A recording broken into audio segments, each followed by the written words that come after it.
ज़राटके में खुशामदीद। वसतुल्लाह ख़ान, ज़रार खोड़ो और शाहज़ेब जिलानी का सलाम कबूल कीजिए। हमारे यहाँ एक तंजीम है पतन जो पिछले 1 साल से ये शवाहिद इकट्ठे कर रही है कि 8 फरवरी का जो ज़बरदस्त इलेक्शन हुआ वो एक्चुअली उसमें हुआ क्या, और वक्तन फ़वक्तन उनकी रिपोर्टें आती रही हैं। अभी चंद दिन पहले ये ख़बर आई कि गवर्नमेंट ने तंजीम का दफ्तर सील कर दिया है, उनके जो एग्जीक्यूटिव डायरेक्टर हैं उनको अपने घर से बेदखल कर दिया है। तो सरवर बारी साहब हमारे साथ प्रोग्राम में होंगे, उनसे पूछेंगे कि ऐसा क्या उन्होंने काम किया कि उनको ये जुर्म किया, हाँ उनको सज़ा मिल रही है इस काम की। हम तफ्तीश करेंगे उनसे। तो ये प्रोग्राम में हमारा हिस्सा होगा। हम मिडल ईस्ट की भी बात करेंगे, लबनान में क्या हो रहा है, लेकिन प्रोग्राम का आगाज़ करते हैं हमारे अदालती मामलात से। आपको याद होगा पिछले साल एक आइनी तरमीम पास हुई, 26वीं आइनी तरमीम। उसके बाद से चंद महीनों में हमने देखा है कि किस तरह चीज़ें इन प्लेस डालने के लिए कोशिशें हो रही हैं। अब ये कोई इतना आसान नहीं होता, उसमें ज़ाहिर है कि रियासत ऑन बोर्ड होनी चाहिए, पार्लियामेंट अपना किरदार अदा कर रहा है, जुडिशल लीडरशिप को अपना रोल प्ले करना होता है, और आहिस्ता आहिस्ता हमने देखा कि किस तरह से तैनातियाँ हो रही हैं, प्रमोशंस हो रहे हैं। ये कोई इतना आसान काम नहीं होता। ये देखना कि ऐसे जजेस को ऊपर ना लाया जाए जो थोड़ा बागियाना जहन के हों, जो कंप्लेसेंट हों, जो अच्छे हों, प्रोफेशनल हों, उन्हें ऊपर लाया जाए। तो कभी कभार ऐसा होता है, जैसे हम अक्सर बात करते हैं कि ये पूरा मामला एक ऑर्केस्ट्रा होता है, everybody has to join in ताकि वो सिम्फनी बने। लेकिन कभी कभी ऐसा होता है कि एक प्लेयर जो है स्टेज पे वो आउट ऑफ ट्यून हो जाता है, और फिर उसे घूरा जाता है कि या आप खुद ही उतर जाएं या आपको उठा के फेंक दिया जाए। तो हमने देखा कि आज ये ख़बर आई इस्लामाबाद से कि हमारे यहाँ जो इदारा जजेस की प्रमोशंस करता है, ट्रांसफ़र्स को भी देखता है, जुडिशल कमीशन ऑफ पाकिस्तान, उसमें एक रुकन होते हैं बार काउंसिल के, पाकिस्तान बार काउंसिल के। उन्होंने अचानक इस्तीफ़ा दे दिया। एडवोकेट अख्तर हुसैन हैं, सीनियर लॉयर हैं। उनका कुछ एतराज़ था कि जो जजेस की प्रमोशन हो रही है वो मुतनाज़ा है, उस पर गौर होना चाहिए, लेकिन ज़ाहिर है कि उनकी कोई सुनी नहीं जा रही, वो माइनॉरिटी में है, तो उन्होंने बेहतर समझा कि मैं इस्तीफ़ा दे दूँ। हमने ये भी देखा है कि हमारे यहाँ वकला की जो सियासत है वो भी गवर्नमेंट के साथ एक ग्रुप है जो बिल्कुल तकरीबन सपोर्ट कर रहा है, नथी है, एक दूसरा ग्रुप है जो उसको अपोज़ करता है। पंजाब में लाहौर हाई कोर्ट बार के अभी इलेक्शन हुए चंद दिन पहले, और उसमें गवर्नमेंट को एक ज़बरदस्त अपसेट देखना पड़ा है। वहाँ पर PTI के हिमायत याफ्ता नौजवानों ने अपनी नई लीडरशिप मुंतखब की है। थोड़ा ये देखेंगे कि हमारे मुल्क के ये जो अदालती मामलात में जो एक टेंशन है वो क्या रुख इख्तियार कर रही है।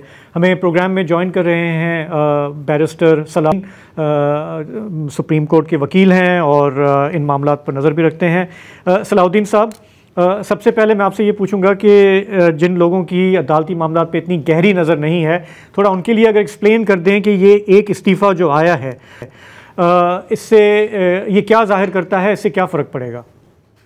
जी देखें, इसमें अख्तर हुसैन साहब सीनियर एडवोकेट हैं सुप्रीम कोर्ट के, वो अभी तीसरी बार नॉमिनेट हुए थे पाकिस्तान बार काउंसिल से as a nominee in the judicial commission. तो वो उनका और वो इंडिपेंडेंट ग्रुप से ताल्लुक रखते हैं जो पाकिस्तान बार काउंसिल में भी उनकी अक्सरियत है, और सुप्रीम कोर्ट बार के सदर भी उसी ग्रुप में शामिल हैं।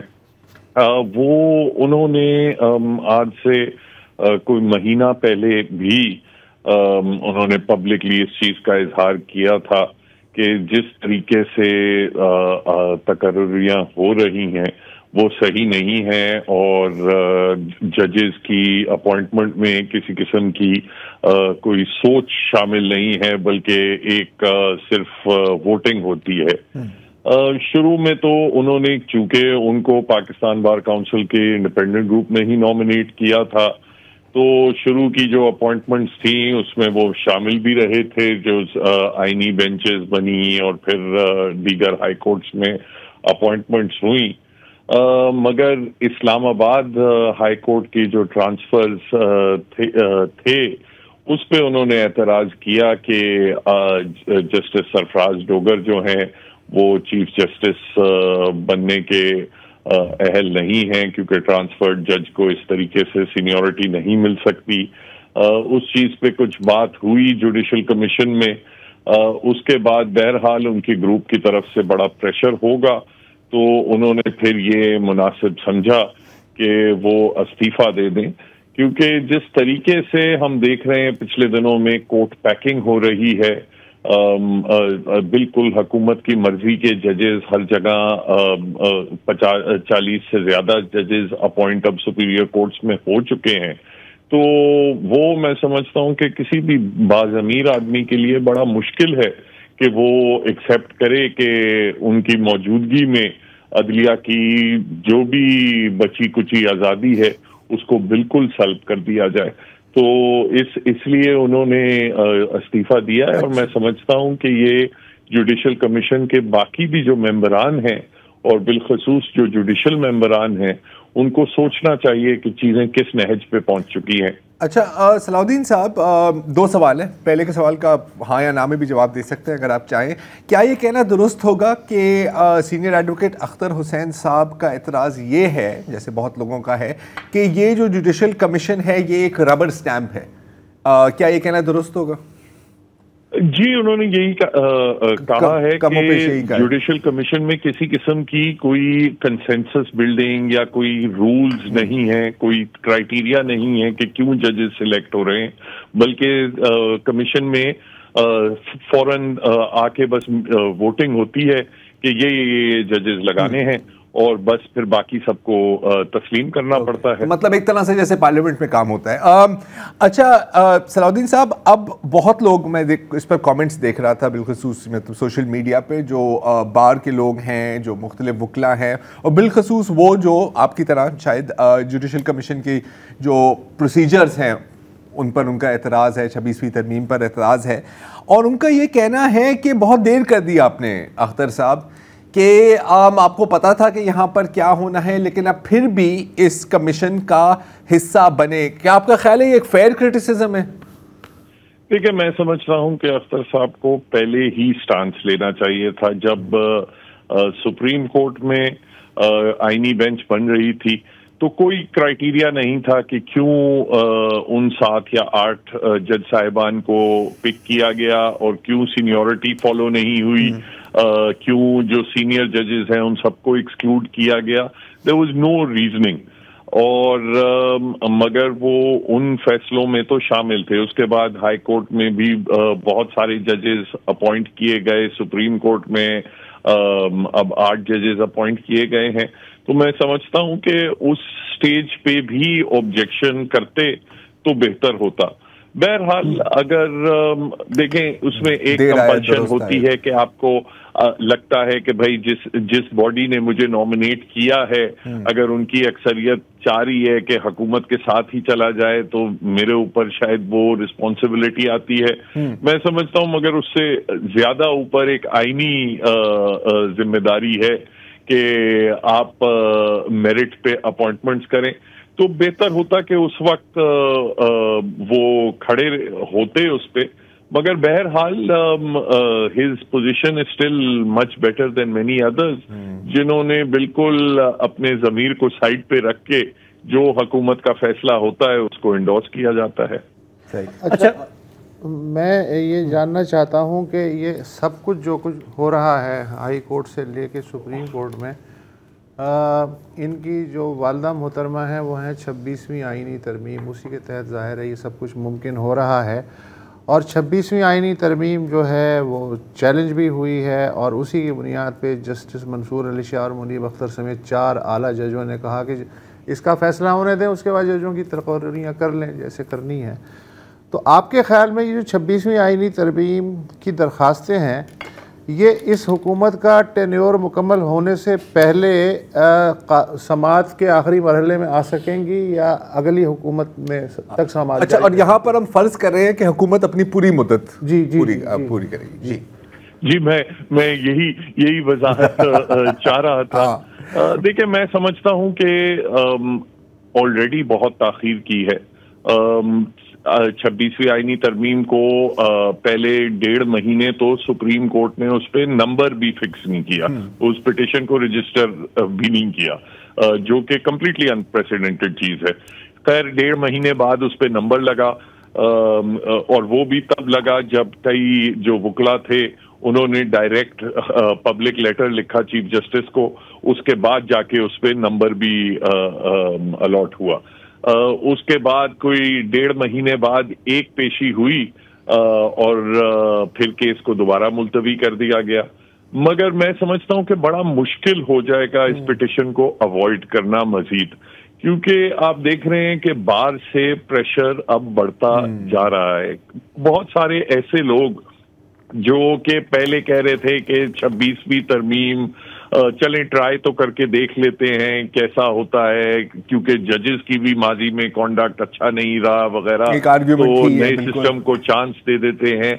मगर अब आप देख रहे हैं कि, और इसमें अख्तर हुसैन साहब भी शामिल हैं, कि जब 26वीं तरमीम की प्रैक्टिकल इम्प्लीकेशंस लोगों के सामने आई हैं, जो आईनी बेंचेस हैं उनकी प्रैक्टिकल परफॉर्मेंस लोगों के सामने आया है, उसके बाद जनरली सोसाइटी में भी और बार्स में, अभी शाहजेब साहब तस्करा कर रहे थे लाहौर हाई कोर्ट बार का, उसी तरह इस्लामाबाद हाई कोर्ट बार में भी जो हुकूमती पैनल है, जिसे वैसे तो इंडिपेंडेंट ग्रुप कहते हैं, मगर रावलपिंडी हाई कोर्ट बार में, मुल्तान में, हर जगह उनको शिकस्त हासिल हुई है। जबकि बहुत अरसे से इंडिपेंडेंट ग्रुप का बड़ा एक स्ट्रेंथ था, क्योंकि वो एक आसमा जहांगीर के ग्रुप से एसोसिएटेड समझे जाते थे और उनका एक इनकलाबी स्टांस होता था, और बार में जो एंटी एस्टेब्लिशमेंट स्टांस है वो यूजुअली ज्यादा पॉपुलर रहता है। मगर वो जब से जो भी इंडिपेंडेंट लोग जो उस ग्रुप में आसमा जहांगीर की वजह से गए थे, वो अब आहिस्ता आहिस्ता अपने रास्ते अलग कर रहे हैं, और जिसकी वजह से अब बार में अब उन्हें हर जगह शिकस्त का भी सामना करना पड़ रहा है। तो मतलब तो उस माहौल में मैं समझता हूँ बड़ा मुश्किल होगा कि सुप्रीम कोर्ट जो है वो डट जाए कि हम मुकदमा तो सुनेंगे ही नहीं। तो मतलब इंडिपेंडेंट अब एक लिहाज से डिपेंडेंट हो गए हैं और एक नया इंडिपेंडेंट ग्रुप बन रहा है। जी, तो अब जो रेजिस्टेंस आ रही है वो प्रोग्रेसिव ग्रुप से आ रही है, जिसको पीटीआई की हिमायत। जजों के लिए मुश्किल ये है कि अगर फुल कोर्ट ये मुकदमा सुने तो उसमें आधे जजेस वो हैं जो 26वीं आईनी तरमीम के सबब उनका ऊपर आना मुमकिन हुआ है, तो वो कॉन्फ्लिक्ट ऑफ इंटरेस्ट होगा, क्या होगा, वो कैसे सुन पाएंगे? जी, जो जजेस 26वीं आईनी तरमीम के तहत अपॉइंट हुए हैं सुप्रीम कोर्ट में, वो तो ये मुकदमा नहीं सुन पाएंगे। उनका तो डायरेक्ट कॉन्फ्लिक्ट ऑफ इंटरेस्ट होगा कि जब आपके अपॉइंटमेंट का जो तरीकेकार है वही चैलेंज किया गया है कि ये सारी अपॉइंटमेंट्स भी गलत हुई हैं, तो उन जजेस का तो डायरेक्ट कॉन्फ्लिक्ट ऑफ इंटरेस्ट होगा, वो नहीं सुन पाएंगे। केस को फुल कोर्ट अगर तश्कील दी जाती है तो वही फुल कोर्ट होगी जो आईनी 26वीं आईनी तरमीम से पहले जो जज साहिबान थे वो सुनेंगे। ये तो खतरनाक है ना फिर। तो फिर तो मुश्किल, मेरा ख्याल है कि आप जैसे आप कह रहे हैं कि बिल्कुल मुश्किल होगा डिले करना, लेकिन कोशिश तो पूरी होगी। हाँ, कोशिश तो पूरी होगी। तो फाइनल क्वेश्चन सलाहुद्दीन साहब, जिस तरह आपने कहा कि वकला के अंदर से अब रेजिस्टेंस सामने आना शुरू हुई है, ये लाहौर बार का हमने इलेक्शन देखा जिसमें जो ग्रुप जीत कर आया उसको तवक्को नहीं थी कि इतने सारे लोग, स्पेशली यंग लॉयर्स के बारे में सुनने में आ रहा है, उनमें गम गुस्सा बढ़ रहा है 26th अमेंडमेंट के हवाले से। लेकिन इन द शॉर्ट टर्म हम ये देखेंगे कि ये जो कलियदी वोट है पाकिस्तान बार काउंसिल के मेंबर का, जो कि अब रिजिग्नेशन के बाद अब नाम आ रहा है एहसन भून साहब का कि वो आ जाएंगे, तो वो गवर्नमेंट के लिए शॉर्ट टर्म में तो और आसानी हो जाएगी, क्योंकि तकरीबन लगभग 6 वोट तो उनके पास हैं ऑलरेडी आउट ऑफ 13। 7वां वोट जो है ये होता है बार काउंसिल का। तो शॉर्ट टर्म में तो I think they will proceed with what जो कंसोलिडेशन वो चाह रहे हैं अपने मनपसंद जजेस की, तो वो फिलहाल करते जाएंगे। देखिए, शॉर्ट टर्म में तो मैं यही देखता हूं कि अब जो भी आएंगे मेंबर पाकिस्तान बार काउंसिल की तरफ से, वो हुकूमत की जो भी ख्वाहिश होगी उस पर बस अंगूठा लगाएंगे। वो तो शॉर्ट टर्म में तो होगा। मगर देखिए, जो लॉन्ग टर्म पिक्चर है, बात यह है कि जो ये इंडिपेंडेंट ग्रुप जो था ओरिजिनली, ये बेसिकली मलिक कयूम साहब का ग्रुप 2000s में होता था, and it was always a pro establishment group. उसके बाद जब मूवमेंट, लॉयर्स मूवमेंट चली और इफ्तिखार चौधरी साहब का वो टेन्योर आया, तो फिर जब इफ्तिखार चौधरी साहब के जो जुडिशल ओवररीच थी उस पे आसमा जहांगीर साहिबा ने उस पे खुल के तनकीद की। और फिर हुआ ये कि बहुत सारे जो इंडिपेंडेंट लोग थे जो नेचुरली आसमा जहांगीर साहिबा के अपने क्रेडेंशियल्स थे एंटी एस्टेब्लिशमेंट के हवाले से, ह्यूमन राइट्स के हवाले से, तो बहुत सारे इंडिपेंडेंट लोग भी फिर ग्रुप में शामिल हुए। और उसमें जो लोग वैसे ही इफ्तिखार चौधरी साहब से नाला थे वो भी शामिल हुए। और उसके बाद एक नया ग्रुप बना, इंडिपेंडेंट ग्रुप। उसके बाद अब जिसमें अख्तर हुसैन साहब भी थे, अली अहमद कुर्द साहब भी थे, लाला अफरीदी साहब केपी से भी थे। तो but what you are seeing now is कि इंडिपेंडेंट लोग हटते जा रहे हैं और अब वो ओरिजिनल प्रो एस्टेब्लिशमेंट शक्ल में वो सामने आ रही है। वो जो प्रो एस्टेब्लिशमेंट फैक्शन होती है वो बार्स में कभी भी ज्यादा अरसा सर्वाइव नहीं कर पाती। बिल्कुल ठीक है। You will see them being more and more isolated. बिल्कुल ठीक है। ये आपने अच्छी निशानदेही की कि लॉयर्स मूवमेंट भी जो है वो पंजाब से शुरू हुई थी और अभी जो हम रेजिस्टेंस का पहला ये देख रहे हैं वो भी पंजाब से आ रहा है। तो काटने के लिए मेरे पास एक मशवरा है। एक मिनट, सलाउद्दीन साहब आपका बहुत बहुत शुक्रिया प्रोग्राम में आपने ज्वाइन किया। तफर्रुक़बाज़ी है कि हमें बहुत जल्दी बादल देख के घड़े नहीं फोड़ने चाहिए। जी। मुझे इससे याद आया इंडिपेंडेंट ग्रुप और आसमा जहांगीर के जो आज की पीपल्स पार्टी का ज़ेड भुट्टो से ताल्लुक़ है वही इंडिपेंडेंट ग्रुप का कुछ ऐसा ही आसमा जहांगीर से। मैं मुफ्त मशवरा अगर आप सुन लें ये सारी रेजिस्टेंस को हैंडल करने के लिए, ये जो बार इलेक्शंस होती हैं ना, कि आप ईसीपी के हवाले कर दें ताकि थोड़ा वो 47 वहाँ पे भी 47 वो भी स्मूथ हो जाए। यहाँ पे थोड़ा 47-45 खेले ना यार। चलें ब्रेक ले लेते हैं, एक वापस आएंगे तो बात करेंगे पतन तंजीम की और सरवर बारी साहब हमारे साथ होंगे।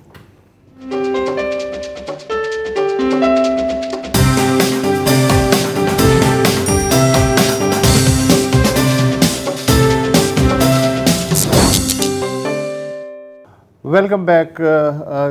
जमहूरी अमल, गवर्नेंस, सियासी जमातें, इंतखाबी सियासत और इंतखाबी अमल पे पाकिस्तान में सिविल सोसाइटी के हवाले से बहुत सी सरकर्दा तंजीमें बरसों से काम कर रही हैं। उनमें एक तंजीम पतन भी शामिल है जो पिछली 3 दहाइयों से इन शोबों के बारे में काम कर रही है। लेकिन गुज़िश्ता हफ्ते अचानक हुकूमत पे इंकशाफ हुआ कि ये जो पतन है इसकी रजिस्ट्रेशन 19 नवंबर 2019 को ख़त्म हो चुकी है और तब से अब तक पिछले 5 बरस से पतन गैर कानूनी तौर पे मुतहर्रिक है। कलअदम पतन नहीं, कलअदम नहीं है। अच्छा चलिए सही है। चुनाचे 3 दिन पहले 21 फरवरी को पतन के नेशनल कोऑर्डिनेटर सरवर बारी के घर इस्लामाबाद में लगभग 2 दर्जन पुलिस वाले जो हैं वो आए। उनके साथ मजिस्ट्रेट और मकामी इंतज़ामिया के एहलकार भी थे और जज का एक हुक्मनामा भी था कि रिहाइश गाह को सील कर दिया जाए। सरवर बारी इस वक्त बैरून मुल्क हैं मगर उनकी अहलिया आलिया बानो और 90 साला खाला अम्मी को खड़े खड़े घर से निकाल के इमारत को सील कर दिया गया। ये जो इमारत है ये घर भी है और एक तरह से पतन का दफ्तर भी है। पतन का कहना है कि उन्हें कभी भी तंजीम की डी रजिस्ट्रेशन का कोई नोटिस नहीं मिला। मुल्तान में भी पतन के दफ्तर को नामालूम अफराद ने सरबा मोहर कर दिया। दरवाजे पे जॉइंट स्टॉक कंपनीज़ के रजिस्ट्रार का नोटिस लगाया गया। इसमें भी यही दलील थी कि पतन का रजिस्ट्रेशन सर्टिफिकेट 2019 में ख़त्म हो गया और किसी अदालत ने अब तक सर्टिफिकेट की मनसूखी का हुक्म मुअत्तल नहीं किया। बज़ाहिर हर काम बिल्कुल कानूनी हुआ है। सर्टिफिकेट एक्सपायर हो गया तो जाहिर है कि आप कैसे काम कर सकते हैं।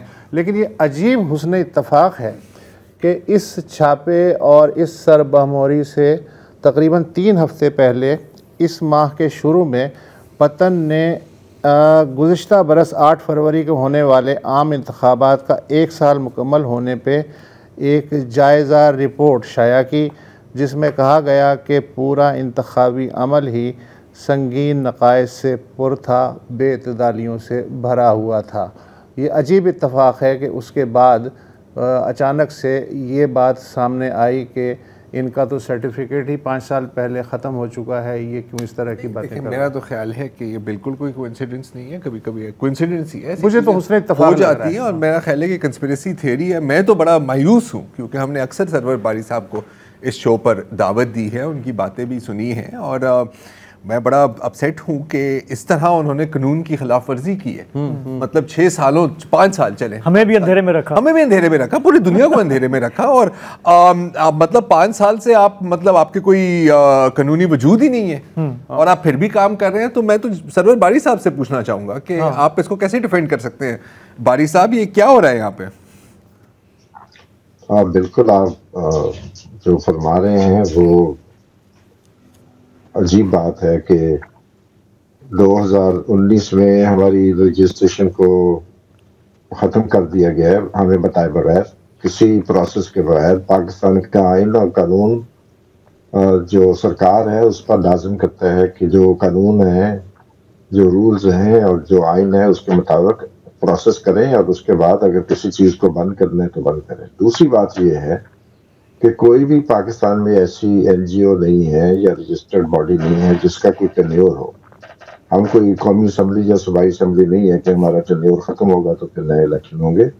ये एक मुस्तकिल बॉडी होती है जब तक कि उसको हुक्मरान किसी प्रोसेस के तहत या किसी शिकायत के तहत करें और उसके बाद उसको डी रजिस्टर करें। इस दौरान पिछले 5 सालों में हमने बहुत सारे प्रोजेक्ट किए हैं और हमारे प्रोजेक्ट्स में सरकारी एहलकार शामिल होते रहे हैं।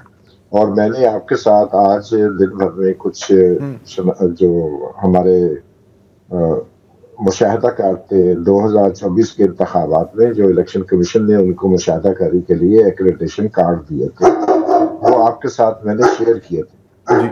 तो उसका मतलब क्या है कि अगर हमें डी रजिस्टर कर दिया गया था या गैर कानूनी तौर पर जो है वो लिखा गया है कि हम गैर कानूनी तौर पर काम कर रहे हैं, तो फिर इलेक्शन कमीशन ने हमारे साथ कोऑपरेट क्यों किया?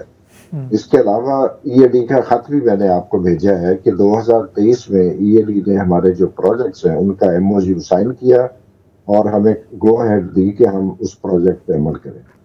हमने इसी अरसे में, जब पीडीएम की हुकूमत थी, उसके तहत खैबर पख्तूनख्वा के सूबे में खवातीन की पुलिस में शिरकत के लिए मोबिलाइजेशन की और उसमें आईजी पुलिस और चीफ सेक्रेटरी खैबर पख्तूनख्वा ने भरपूर शिरकत की और प्रोजेक्ट को फैसिलिटेट किया। और इसके अलावा हमने डिजास्टर रिस्क रिडक्शन और रेजिलियंस बिल्डिंग के ऊपर नेशनल कॉन्फ्रेंस की 2 दिन की, और उसमें फेडरल फ्लड कमीशन के चेयरमैन, रेस्क्यू 1122 के डीजी डॉक्टर नसीर साहब और एनडीएमए और पीडीएमए, और इसके अलावा जो क्लाइमेट चेंज की सेनेट की कमेटी है उसकी चेयरपर्सन, और इसके अलावा इरिगेशन डिपार्टमेंट के लोगों ने शिरकत की और एक एलामिया भी जारी किया। सरवर बारी साहब, ये चीज़ आपने इस्टेब्लिश कर दी कि आप सरकार के साथ मिलके अपनी एक्टिविटीज़ मुसलसल करते आ रहे हैं, तो ये तो बिल्कुल खोखली है सरकार की कि हमें पता नहीं था और ये डी रजिस्टर्ड तंजीम है। हमें एक ब्रेक, किसी को पता ही नहीं लगा। हाँ, हमें एक ब्रेक लेना है, वापस आएंगे तो सरवर बारी साहब हमारे साथ हैं, फिर उनसे पूछेंगे कि आपके ख्याल में फिर असल जुर्म आपका क्या है।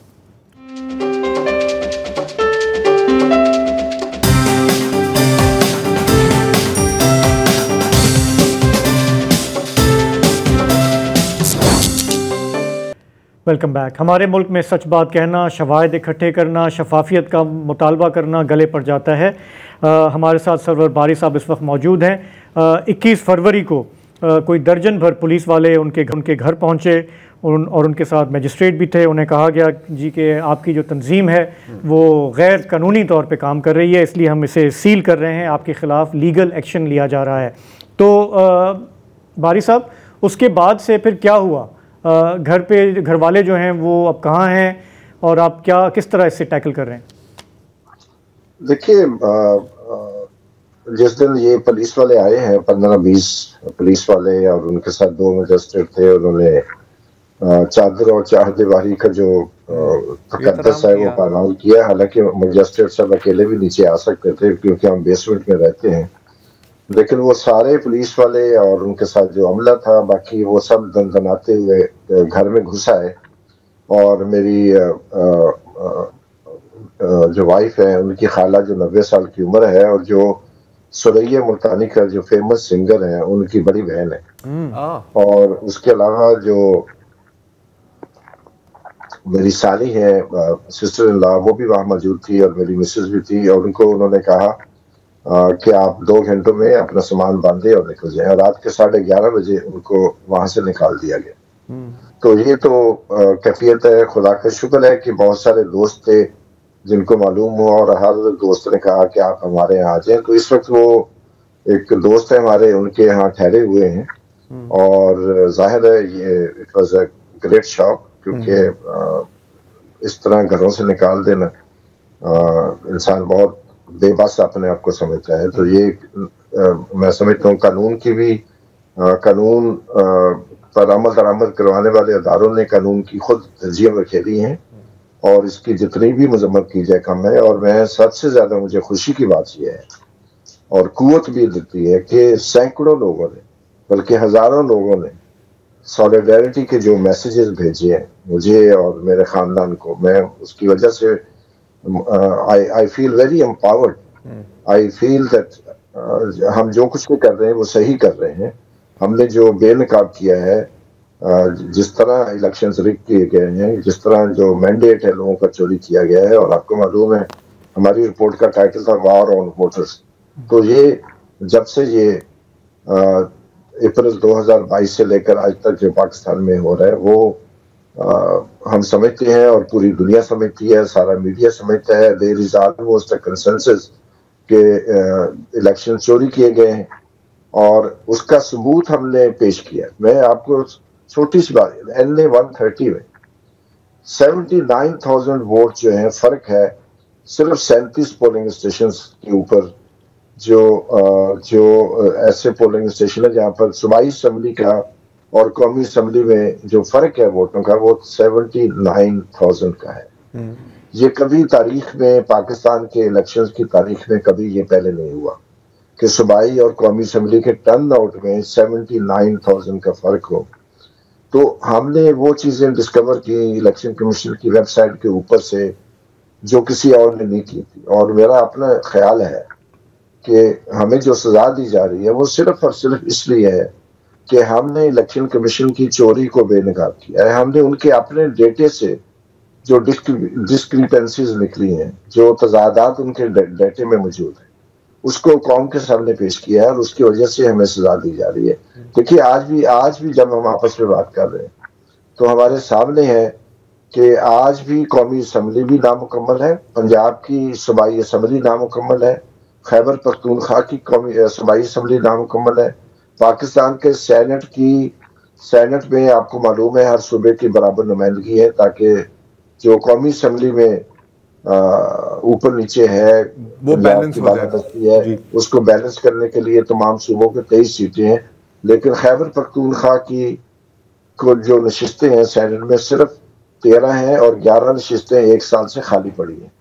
और इसी तरह टोटल खवातीन की नशिस्तें 95 के लगभग खाली पड़ी हैं। पंजाब की सूबाई असम्बली की नशिस्तें खवातीन की 24 खाली पड़ी है। खैबर पख्तूनख्वा की सूबाई असम्बली की 17 सीटें खाली पड़ी हैं। इसी तरह हम अगर आप देखें तो ये तकरीबन 33% कौमी असम्बली और हमारी जो सूबाई असम्बली हैं पंजाब और खैबर पख्तूनख्वा की, वो नामुकम्मल है। और उसके बाद जो भी लेजिस्लेशन है, चाहे वो प्रेसिडेंट का इंतखाब है, या वो सेनेट के चेयरमैन का इंतखाब है, या स्पीकर कौमी असम्बली का इंतखाब है, या वजीर आजम का इंतखाब है, वो सब उसकी कोई लेजिटिमेसी बनती ही नहीं है, क्योंकि वो एक रिग्ड प्रोसेस का नतीजा है। फॉर्म 47 को तो हम 1 मिनट के लिए बेशक भूल जाए, लेकिन उसके बाद जो मुसलसल काम हो रहा है वो भी एक रिग्ड प्रोसेस है, और उसको हमने बेनकाब किया है। इलेक्शन कमीशन की अपनी वेबसाइट के ऊपर से निकाला है, और इलेक्शन कमीशन ने हमारी पूरी टीम को एक्रेडिटेशन दी थी। अगर हमें बैन कर दिया गया था तो फिर वो हमें एक्रेडिटेशन क्यों दी गई? अगर हम बैन थे तो मैं तो जैसे अभी आपने फरमाया है कि आपके प्रोग्राम में भी और पाकिस्तान के टीवी चैनल्स पे आता रहा हूँ, इलेक्शन कमीशन के साथ हमारी कॉरेस्पॉन्डेंस होती रही है, EAD हमारे प्रोजेक्ट्स को अप्रूव करता रहा है। तो अगर हमारे ऊपर पाबंदी थी तो ये सब कुछ कैसे होता रहा है? भट्टा मजदूरों के राइट्स के लिए हमने इस्लामाबाद पिंडी में काम किया, और इस्लामाबाद की इंतजामिया जिसने हमें सील किया है हमारे दफ्तर को, उसकी असिस्टेंट कमिश्नर, मैं उनका नाम नहीं लेना चाहता हूँ, उनकी असिस्टेंट कमिश्नर हमारी पूरी प्रोसेस में मौजूद रहती थी। तो अगर हमें बैन कर दिया गया था तो 2023 और 2022 में हमारे साथ काम आखिर करने वाली सरकारी अहलकार और सरकारी जो महकमे हैं वो क्यों हमारे साथ काम करते रहे, हमें क्यों असिस्ट करते रहे, हमें क्यों वो सपोर्ट करते रहे। तो बारी साहब, अब आपका जो काम है और आपकी जो पोजीशन है वो तो क्रिस्टल क्लियर है, और जाहिर है कि वही चीज़ किसी को कहीं चुभ रही है जिसकी वजह से बज़ाहिर आपके ख़िलाफ़ ये एक्शन हुआ है। अब how are you coping, how are you dealing with it? मतलब अब आप इस मुल्क में जब हुकूमत और रियासत खुद आपके पीछे पड़ जाए तो फिर क्या कानूनी कोई चारागोई कर रहे हैं आप? कैसे निपट रहे हैं इससे? जी बिल्कुल, एक तो इमोशनल लेवल है, emotionally I am very upset, my wife is very upset, और मेरी फैमिली, मेरा ख़ानदान, मेरे दोस्त अहबाब और उसका इजहार, और मैं I salute to the media as well, चाहे ट्रेडिशनल मीडिया है या social media, I salute all of you, I salute to you as well for giving me opportunity to express my feelings. तो एक तो ये मामला है। दूसरा मामला एडमिनिस्ट्रेटिव है, लीगल है। हम we are going to the court, हम अदालत का दरवाजा खटखटा रहे हैं, गो कि हमें ज्यादा उम्मीद नहीं है, लेकिन फिर भी हम समझते हैं कि कानूनी रास्ता ही एक रास्ता है, कोई और रास्ता नहीं है। सिविल डिसोबीडियंस का रास्ता है, सिविल जो अदारे हैं हमारे, उनके साथ उनके पास जाना, उनका दरवाजा खटखटाना लाजिम है। तो मुझे बहुत सारे जो पाकिस्तान के बड़े नामी गिरामी वकला हैं, उन्होंने कहा है कि आपका केस हम प्रो बोनो बेसिस पे लड़ने को तैयार हैं। तो बहुत ज्यादा सपोर्ट है। आई वाज नॉट एक्सपेक्टिंग कि इतनी ज्यादा सपोर्ट होगी, लेकिन उसकी वजह से I feel very empowered, I feel very brave, I feel very strong. तो इंशाल्लाह हम केस लड़ रहे हैं, कल इंशाल्लाह हम ये पिटीशन जमा करवाएंगे और स्टे ऑर्डर बिल्कुल ठीक है के लिए अप्लाई कर रहे हैं। चलें, गुड लक टू यू। शुक्रिया आपका बहुत बहुत प्रोग्राम में आपने ज्वाइन किया। ये जो इन मजदूरों कर रहे हैं, उन्होंने भी इनके लिए आवाज़ उठाई है HRCP और अगेन जिन्होंने। और चलें एक वक्फा लेते हैं और फिर थोड़ी सी मिडिल ईस्ट पर नजर डालते हैं।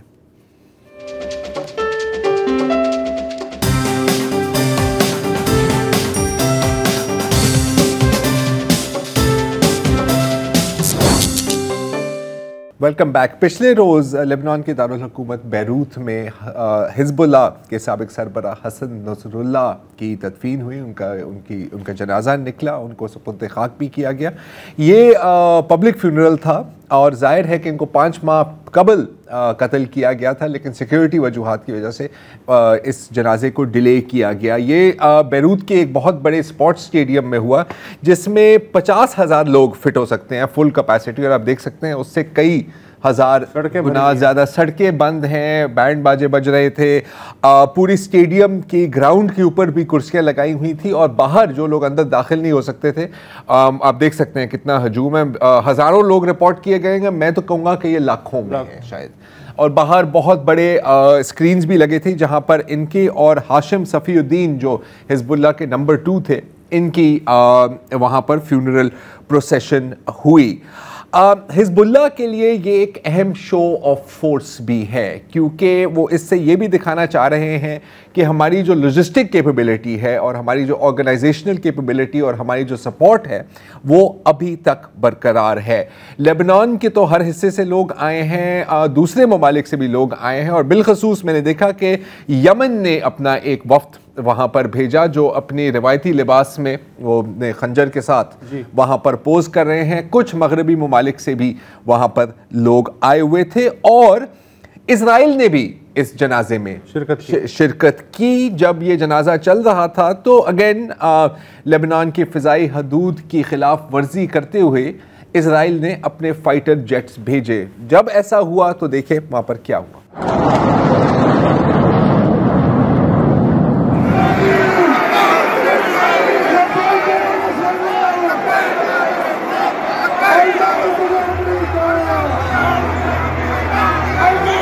जैसे ही इजराइली जेट्स वहाँ से गुजरे तो वहाँ से लबैक नसरुल्लाह एंड इजराइल मुर्दाबाद के नारे वहाँ पर बुलंद हुए। और एक मैंने तस्वीर देखी थी कि एक लिबानी शहरी ने, हिजबुल्लाह के सपोर्टर ने तो अपना बाकायदा जूता उठा के वो आसमान की तरफ फेंकने की कोशिश की।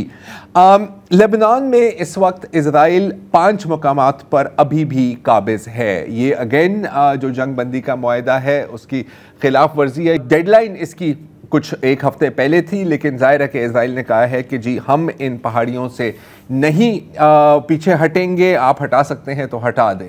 लेकिन जाहिर है कि इसके बारे में कोई मतलब एटलीस्ट अमेरिका या इससे कोई मजम्मत नहीं हो रही। ज़मीन पर काबिज होने की बात करें तो थोड़ी सी नज़र डालते हैं शाम पर। शाम पर आपको पता है कि तकरीबन इस वक्त 1200 स्क्वायर किलोमीटर इजराइल के हाथों में है, और वो ना सिर्फ कह रहे हैं कि हम मुस्तकिल यहाँ पर रहेंगे, बल्कि सैटेलाइट इमेजरी हमें दिखाती है कि वहाँ पर कम से कम 6 फौजी बेसेस बन रहे हैं। एक ये है जहाँ पर कंस्ट्रक्शन चल रही है, ये एटलीस्ट 6 हैं, इससे ज़्यादा भी हो सकते हैं, और इसमें इन बेसेस की क्लोजअप्स भी आप देख सकते हैं। हालांकि अल हयातुल तहरीर अश-शाम के जो सरबराह हैं अहमद शरा, और जो इस वक्त सीरिया के आप कह सकते हैं डी फैक्टो सदर हैं, उन्होंने बहुत कोशिश की कि वो इजराइल के बारे में कुछ ना कहें। उनको बार बार उनका यही कहना था कि जी इस वक्त हम जंग के लिए तैयार नहीं हैं, हमने शाम को रीबिल्ड करना है, हमने अपने लोगों को रिलीफ देनी है। लेकिन आप ये भी देख रहे हैं कि मुसलसल इजराइल इनको प्रोवोक भी करता जा रहा है। इसी माह इजराइल ने दमिश्क में कुनैतरा के सूबे में एक हयातुल तहरीर अश-शाम के कॉन्वॉय काफिले पर भी बमबारी की, और आज बल्कि आज नहीं कल नेतन्याहू का कहना है कि अब हम इजाज़त नहीं देंगे दमिश्क को कि वो दमिश्क के साउथ में जो 3 सूबे हैं कुनैतरा, दरा और सवेदा, वहाँ पर कोई भी आपके फौजी दस्ते हों। तो पहली बार बाशर अल-असद के जाने के बाद हम देख रहे हैं कि इन सूबों में इजराइल के ख़िलाफ़ मुज़ाहरे शुरू हो गए हैं। अब इस वक्त ज़ाहिर है कि HTS इस पोजीशन में नहीं है कि वो डायरेक्टली चैलेंज कर सकें, लेकिन मेरा ख्याल है कि अनकरीब वो दिन आ रहा है, और शायद इजराइल यही चाह रहा है कि उनको करना पड़ेगा सिर्फ अपनी क्रेडिबिलिटी को बरकरार रखने के लिए। इस वक्त कल जो है वो पूरे शाम में मुज़ाहरे स्केड्यूल्ड हैं, और ये जाहिर है कि HTS अगर इनकी हिमायत नहीं कर रही तो इनको रोकने की कोशिश भी नहीं कर रही। इसके साथ साथ एक जॉइंट डिफेंस पैक्ट की भी बात चल रही है दमिश्क और अंकारा के बीच, मतलब शाम और तुर्की के बीच, जिसमें इस पर भी गौर किया जाएगा कि वस्ती शाम में और शायद जनूबी शाम में भी तुर्की के एयर बेसेस कायम किए जाएं। अब आपको क्या ख्याल है कि ये इसकी एंड गेम क्या है?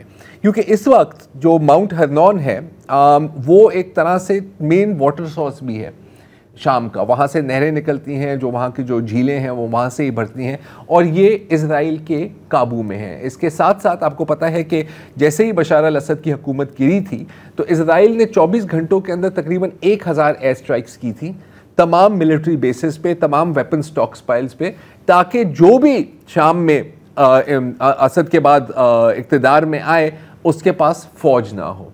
तो आपका क्या ख्याल है कि कब तक ये इस तरह की प्रोवोकेशंस चल सकती हैं? सीधा मसला ये है कि जिस तरह उसको रशिया को ये खौफ है कि यूक्रेन के बहाने नेटो उसका जो सॉफ्ट वैली है उसकी तरफ आ रहा है, उससे सरहद मिलाना चाहता है। अब मेरा ख्याल है तुर्की को भी खौफ होना चाहिए कि ये शाम में अगर इसके कदम जमते हैं इसराइल के, तो नेचुरली फिर सरहद पे इसराइल की सरहद तुर्की की सरहद से एक दिन मिल जाएगी। और मेरा नहीं ख्याल कि तुर्की कभी भी ये चाहेगा तो चारों नाचार ये चीज़ें और बढ़ेंगी, और खुदा बेहतर जानता है कि इनका क्या खौफनाक नतीजा है। और नेतन्याहू भी मेरा ख्याल है ये टाइमलाइन देख रहा है कि मेरा दोस्त ट्रंप इस वक्त व्हाइट हाउस में है, जो यही मौका है, जो कुछ करना है इस वक्त ही कर लो। चलिए आज के लिए इतना ही जी, इजाज़त दीजिए, खुदा हाफिज़।